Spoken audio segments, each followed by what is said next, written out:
How to remove Gmail or phone number from Facebook. Hello guys, this is Atticus and welcome back to another tutorial video. In today's video, I'll teach you guys how you can remove Gmail or phone number from your Facebook. Now before we start, if you are new to App Hacks, head down below and hit the subscribe button so you don't miss out on our future videos. Also, press the bell icon so you get notified when we release our new videos. Now let us get started. First of all, head over to your Facebook. After you open up your Facebook, you will need to head over to the menu that is on the bottom right.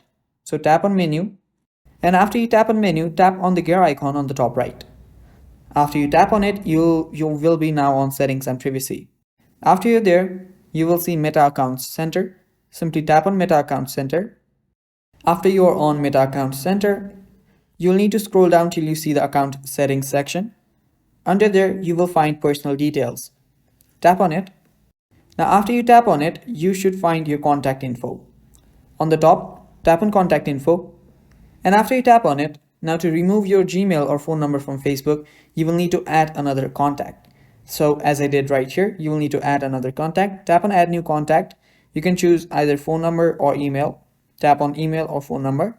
After you do that, select your account and then type in your email address. After you do that, tap on next and then a verification code will be sent to that very email. And after that, your account will get added. Now to remove the existing Gmail, you'll simply need to tap on one and then tap on delete email. After you do that, tap on delete and just wait for it. Now as you can see, it will again send you an email. So wait for it. Now as you can see, I've just received a code. So simply type in the security code that you just received.